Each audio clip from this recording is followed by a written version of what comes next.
Wherever there are shadows, there are people ready to kick at the darkness until it bleeds daylight. This is Bleeding Daylight with your host, Rodney Olsen. Welcome, and thank you for taking the time to listen. Links to our social media channels are available right now at bleedingdaylight.net. Is this your first time listening? There are dozens of other amazing guests at bleedingdaylight.net. Make sure you hear their stories too.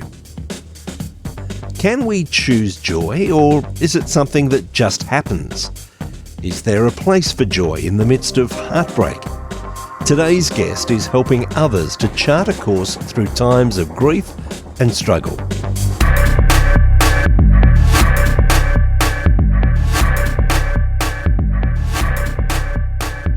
I'm joined today by the remarkable Kim Gilson, whose life has been a journey of resilience and passion. The sudden loss of her husband marked a profound turning point, leading her to navigate grief while caring for her two young sons. Embracing her passion for teaching, Kim became a certified trainer, speaker and coach. Since retiring from public education in 2022, she's dedicated herself to inspiring others to fulfill their God-given purpose with humour and zeal. Today, we'll explore her journey and her book, Made for Community, a biblical model to activate your purpose. It's such a pleasure to welcome her today. Kim, thanks for your time. I am so happy to be here. I have to tell you, we in America love to hear the Australian accents.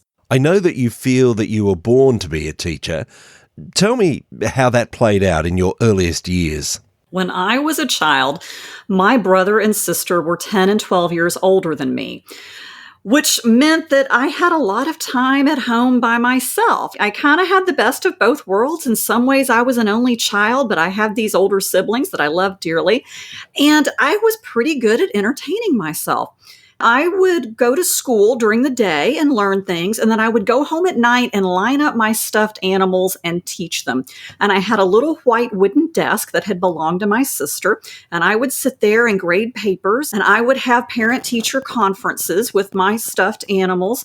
And if I got mad at somebody at school that day, then I would name one of my animals after them that night and take it out on them.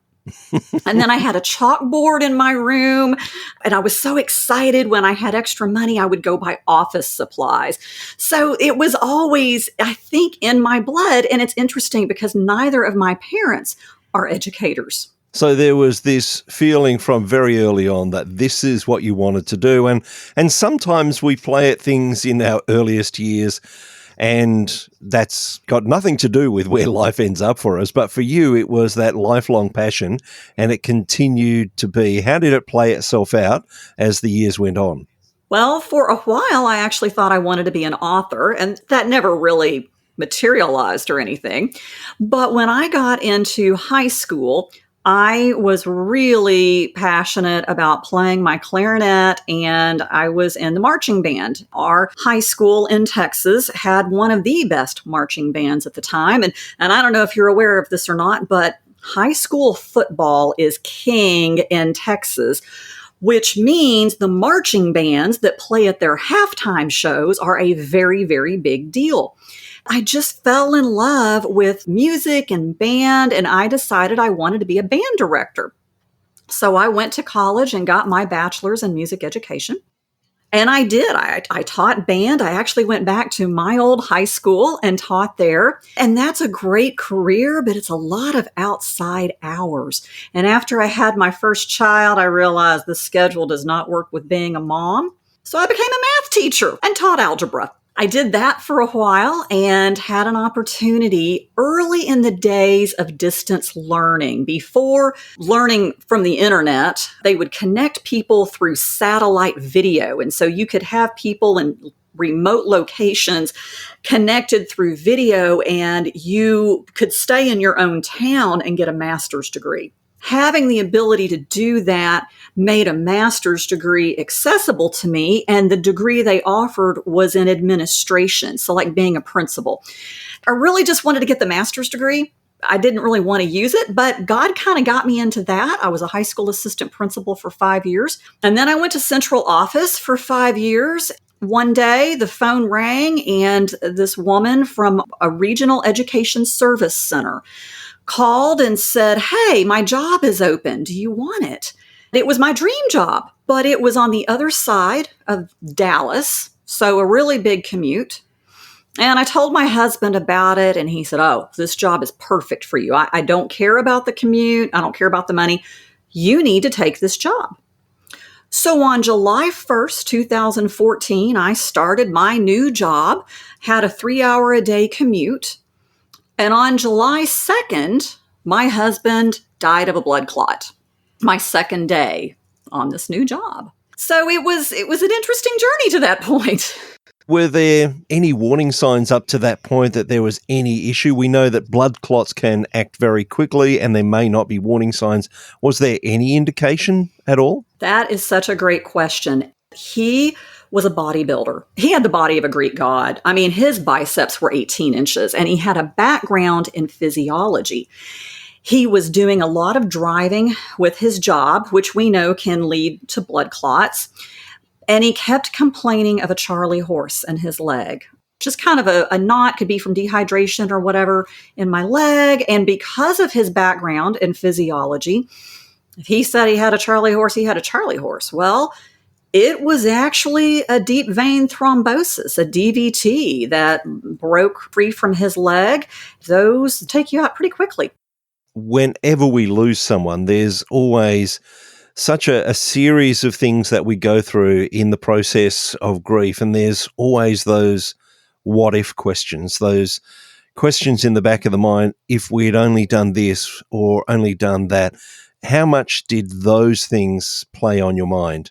I would lie if I say that they didn't, but I was in such a position I didn't really have time to dwell on it. I decided to keep the new job. The first call I made was to his parents. That is a horrible phone call to make. And the second call was to my prior boss because they had not filled my old job yet. My parents sat down with me that night and we decided I would take the new job. My word became forward. I didn't have time to dwell on it. I had to provide for my children.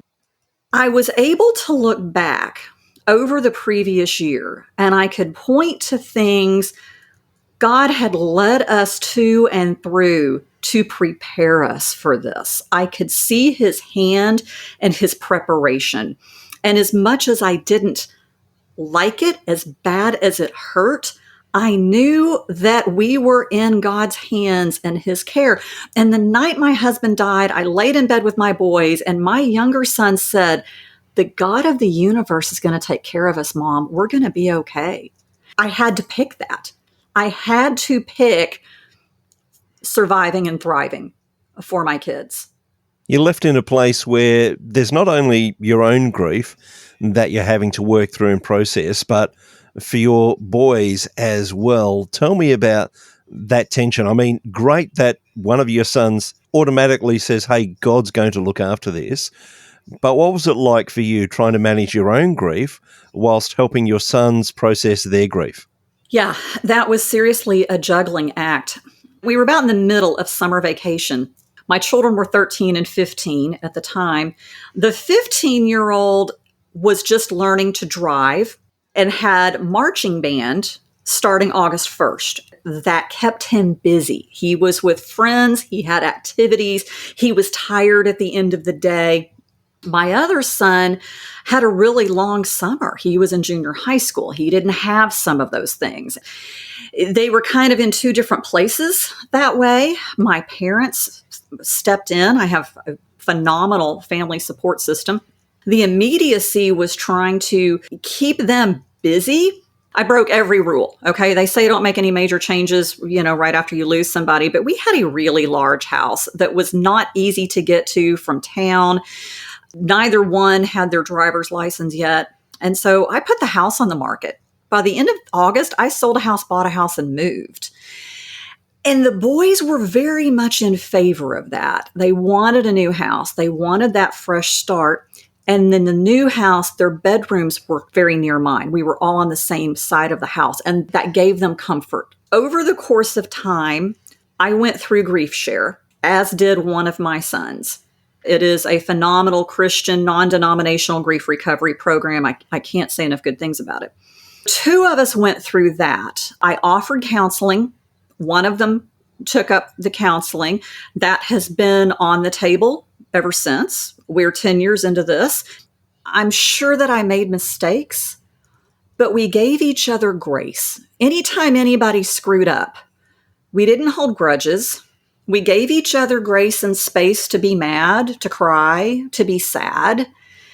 I can tell you that 10 years later, we are incredibly close still. And my boys will tell you that they are each other's best friends.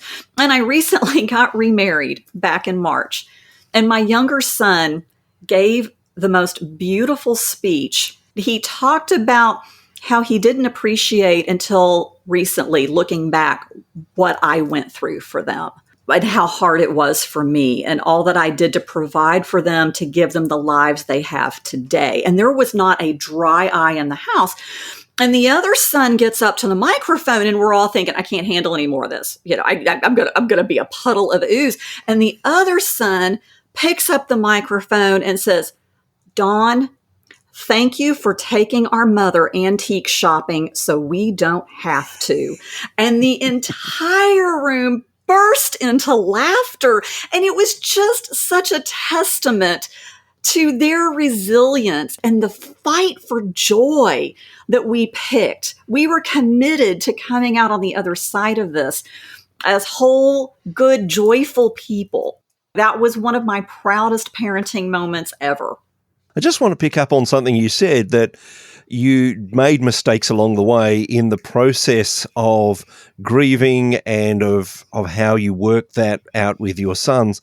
I'm wondering how often people are so caught in the process of grieving and unsure of which way to go that they end up becoming frozen and don't move forward at all. Have you seen that in the experience of others?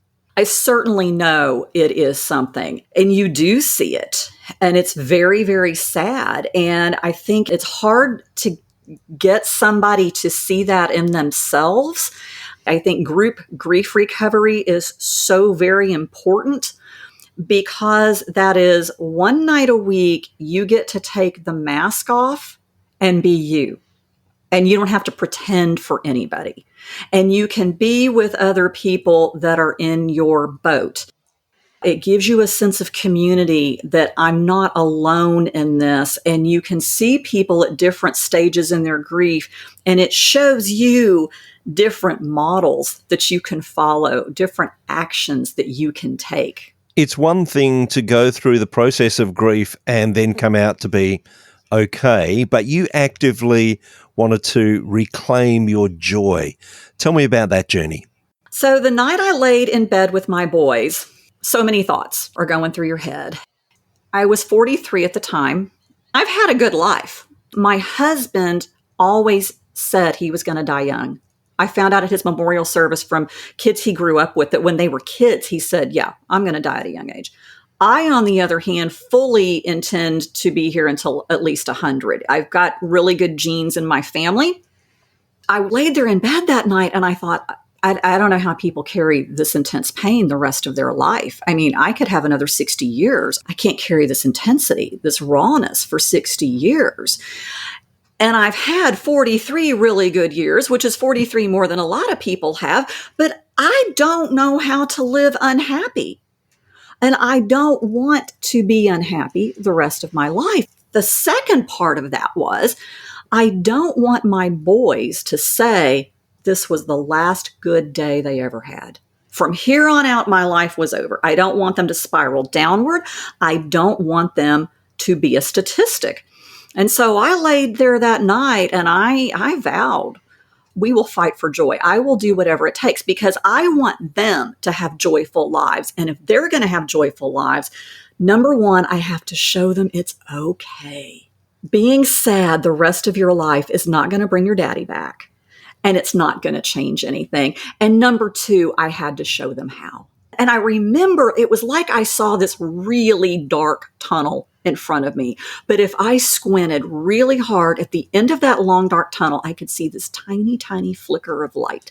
And I knew the only way to the light was through the tunnel. We couldn't shortcut it. We couldn't go around it. We couldn't go under it. We were just going to go through it one day at a time.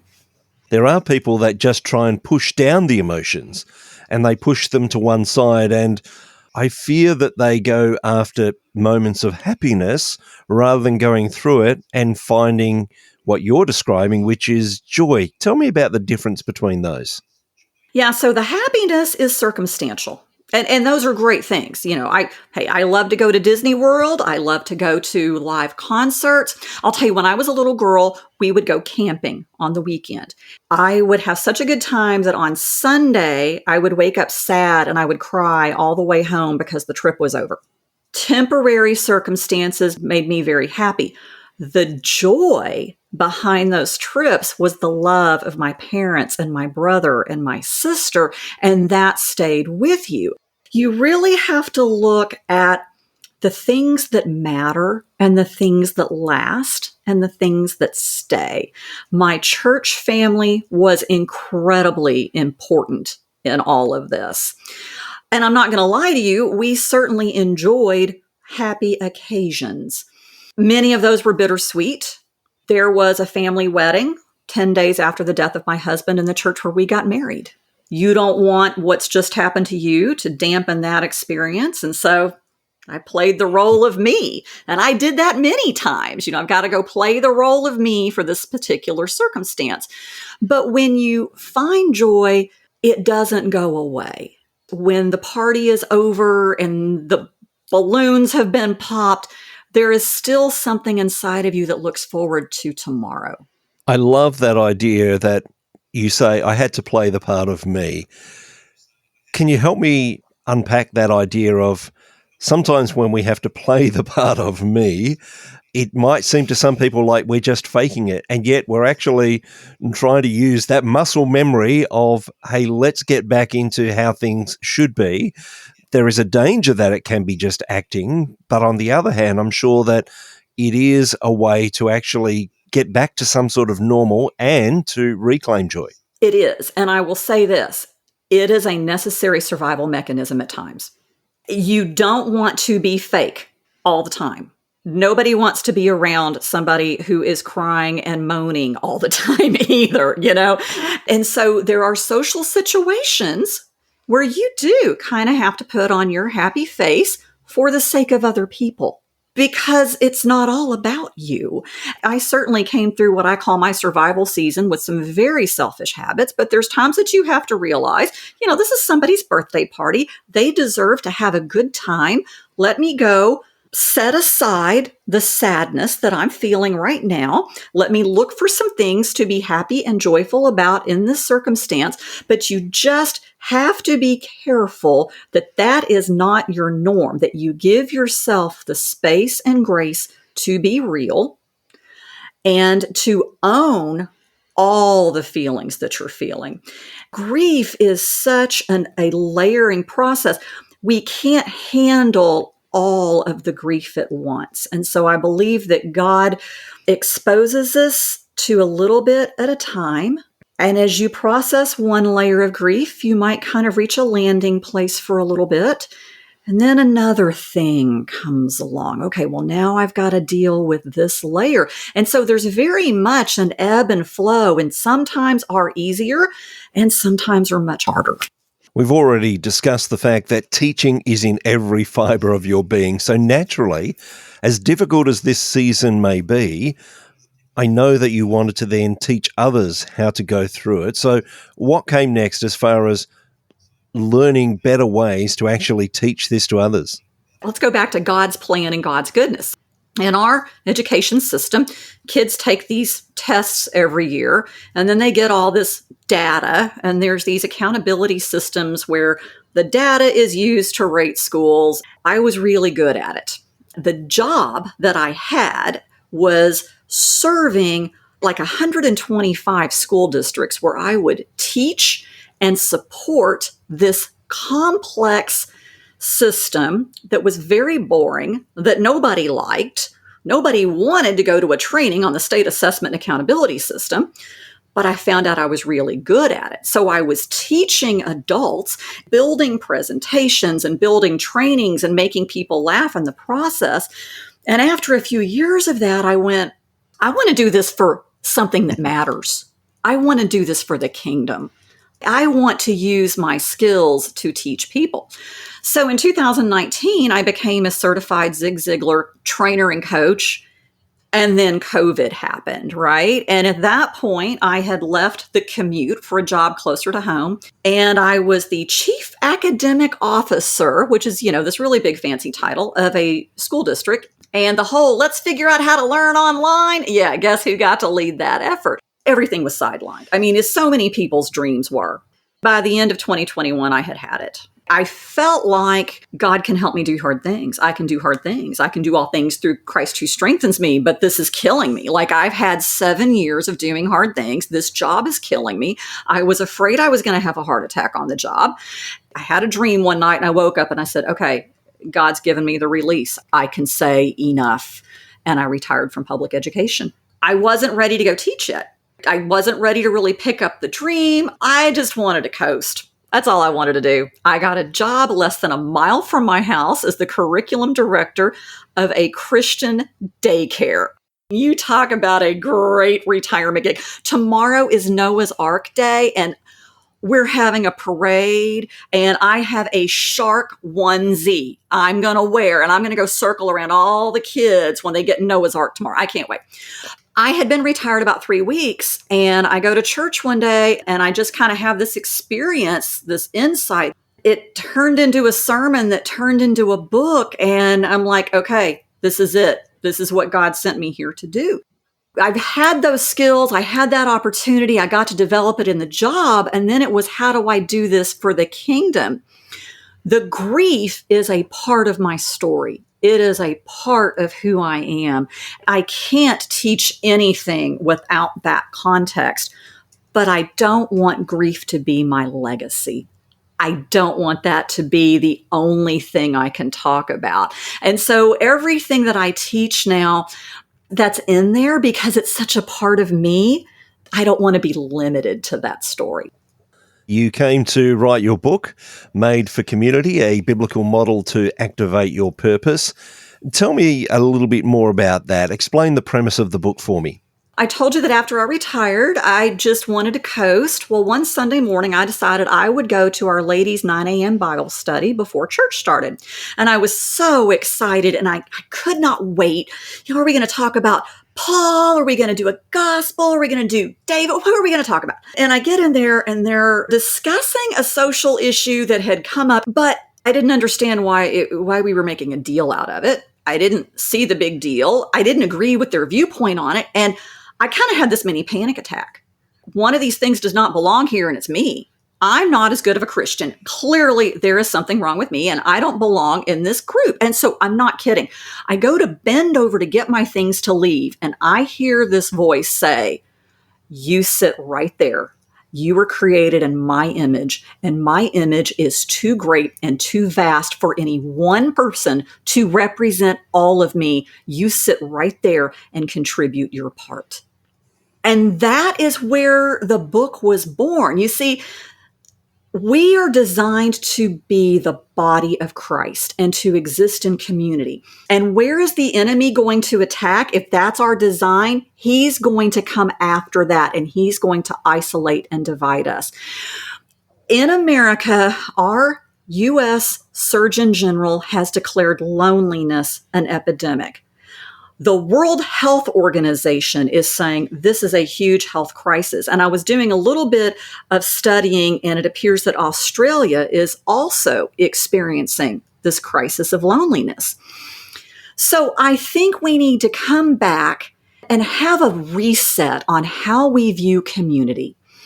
The first part of the book talks about some statistics and the need for community. But then it walks us through an individual, almost an inventory of how did God design me to contribute to community. First of all, I've got to realize he did design me to contribute to community, and I have very special things I bring to the table. A lot of people don't think they have value, or they've never really thought about the value. Then the next part of the book talks about the biblical model. I believe we are designed to live in reciprocal relationships where we pour into and receive from each other like pitchers pouring into cups. But at some point, the cup overflows and becomes a pitcher itself. And so it's where these intersections occur. This is what I have. What do you have that I need? How can we bless each other? And how can we view each other in a new way to fight back against the darkness of division and isolation? It's interesting that that is so countercultural these days, because we've been told for so long, you can be anything you want to be, you go for it, you're the most important person in your life, and yet you come along and say, well, actually, yes, there is stuff that we need to work on for ourselves, but it's only so that we can connect better with others, that we were actually created to connect with others. Do you find that people find it takes them a little while to get their head around this idea because it is so countercultural?